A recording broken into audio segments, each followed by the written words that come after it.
So thank you all for being here today.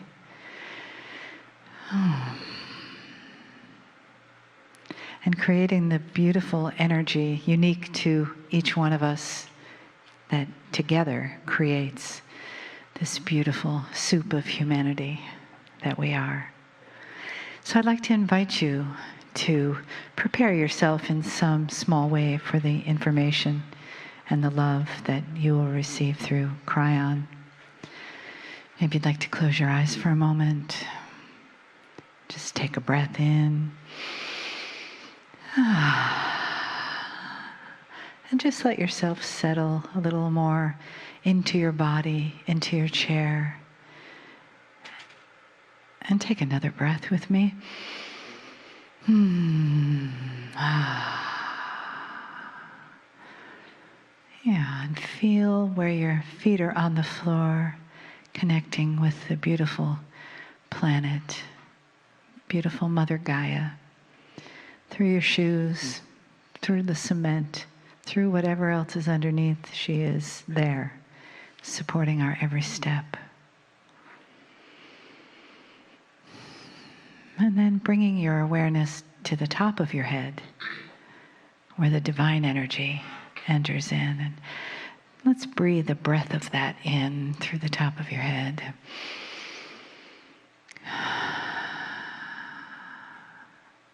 And notice if you can feel it connect in your heart center, right in the middle of your body. And just let your beingness rotate around, revolve around the center where your heart is. Let your breath come to your heart. Let your awareness come to your heart.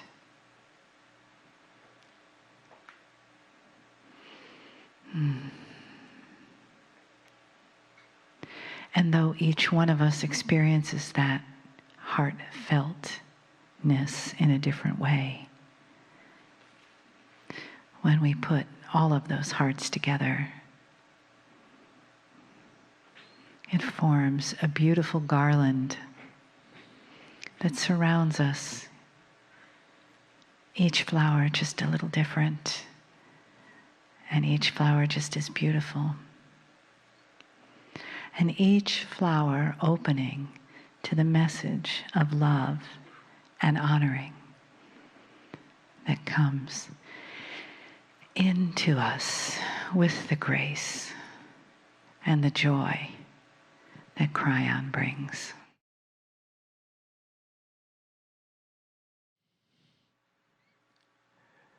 Greetings, dear ones. I'm Kryon of Magnetic Service.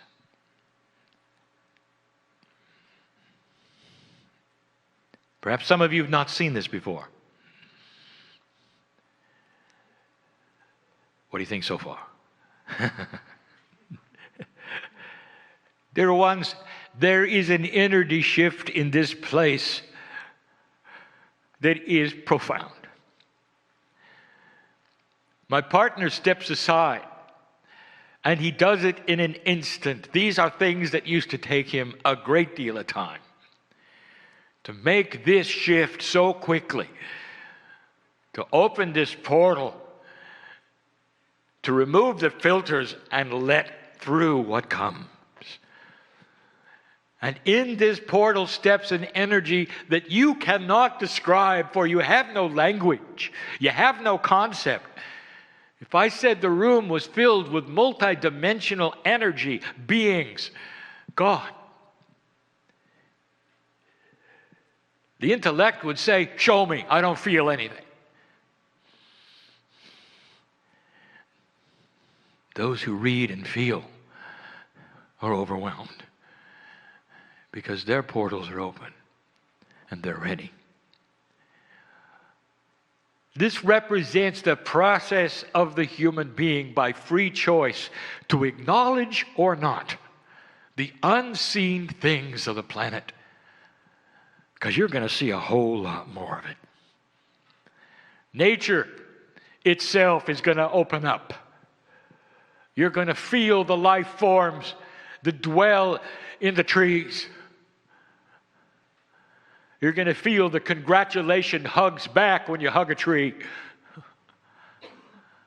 For the first time, you're going to be open to multi-dimensional areas you don't even know exist. And it's happening in the room. Let me bring you a concept. The author has consciousness and writes a book. Whether it's a novel or whether it's research, the author has the consciousness, which is energy that pours in to the project called the book. The consciousness forms a sentience of communication. The words on the page, when you read them, it's the consciousness of the author. If you believe in esoteric kinds of things, energy that perhaps has not been identified, but you know it's there, what do you think surrounds you at this moment? All of the consciousnesses of the books on the shelves that are facing you. Start to read some of the titles. Spiritual help. Lives that have unfolded, stories of redemption, healing, beauty, love, masterhood. Who wrote them? The consciousness of the individuals on the walls are still here. Now that is a concept that is far out. And yet this is the kind of thing that we are telling you.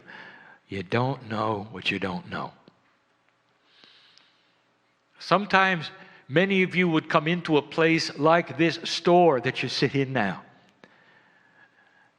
And you would glance at the books having no idea if there's anything here for you today.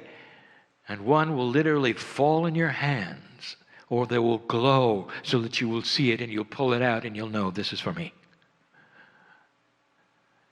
This is the consciousness of the author in synchronicity with your higher self, giving you what you came for. Now, what is that energy called? And how do you prove it exists except that it's happened perhaps over and over to some of you? This is the synchronicity that we speak of. You have another name for it, that's creating your own reality. It is real, it has literally physics behind it, there's energy involved. And that is what is coming to you. Tonight I'm going to give a lecture in my channel with information we've never given before. I'm going to call it Soul Summary. Why are you here? What is it that begins now? What really is the soul? Why is it different? How does it remember? Where have you been? I'm going to open up areas of thinking that will be beyond what you can think. And some of you will think it's the strangest Kryon channel you've ever heard. But it's time. It's time to start delivering you the potentials of why you came, what perhaps is next for you, and the involvement of the peace of God inside you. Not your Akash, not your innate, not your cellular DNA, but your soul. What it truly would mean. Now I frightened my partner, and the whole day he's going to worry about it. It keeps him on his toes. Dear ones, the love of God is here. It's here. And you can call it whatever you want to. The masters knew it. The masters knew it. And in this, there is free choice for every single one of you to walk a path as fast or as slow as you want. One of the interesting things about humanity is that when they awaken and start seeing the truth of some of these energies, they become impatient. They want more. They see the processes and they want them faster than the processes go. This is an attribute of enjoyment. You like what you see. What I want to do is to give you hope, dear ones. You're going to like what you see. It happens slowly. Wait till you find out literally who you might be. I want to tell you tonight, if you didn't know already, what the system might be that brings you here. I know who's here. I know the various degrees that you're interested in what you're seeing now. I know the ones who are not interested. Blessed are you who loved someone so much next to you that you would come and endure something like this that you don't believe in. Free choice, dear one. Everyone in the room has it without judgment. Isn't it beautiful? Isn't it beautiful that God does not force upon you anything, but instead lines the streets with gifts? And if you want to see them, they're there. And if you don't have to work with them. Beautiful. And in this, I want you to be comfortable. Believer and non-believer alike, who are not only here, but perhaps listening to this message, I want you to understand fully that God is not in judgment of what you choose or don't choose.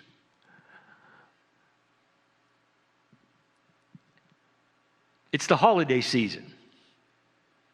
I know what that is. Dear ones, I know you. I know the cultures around the planet, anyone listening to this.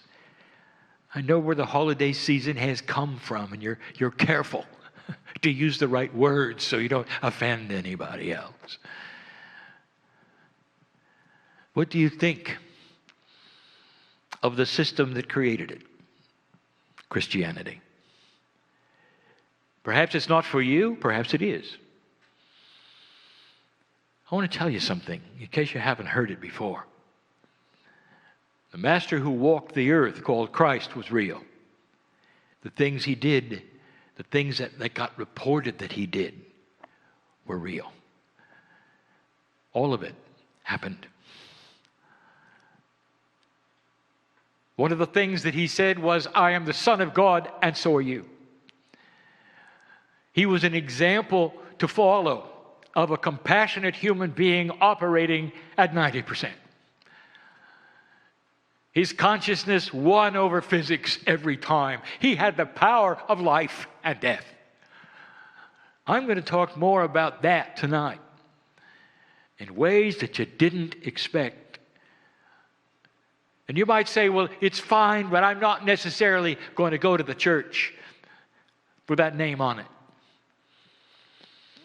You might say, well, there's beliefs in there that I'm done with.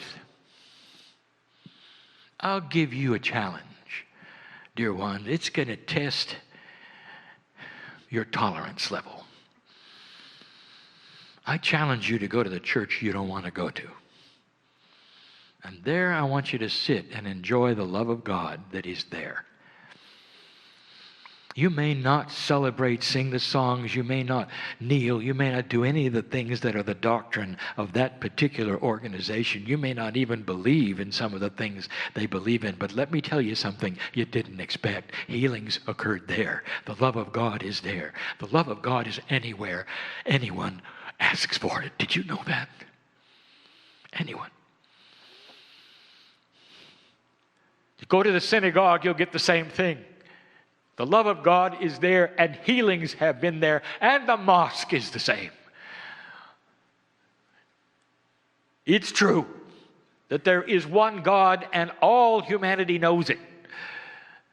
And there'll come a day, not when everything is synchronized and harmonized, but toleranceized, where you don't judge the other one, and it's okay any way you want to say, I believe in the creative source, and it's inside me. The holiday season is about tolerance, is it not? Tolerance of family that maybe doesn't believe what you believe. The tolerance of all manner of things when you get together in ways you don't normally do once a year. What is your gift to the planet? You start practicing it now, I'll tell you. Is you can show your mastery anywhere you are, in any situation you are, even in the difficult ones, the ones you don't believe in, you can still stand and be patient and know that you are God. This is the message. The discovery of mastery is the beginning of spiritual evolution. Oh, I have so much more to tell you. It will get weird. And so it is.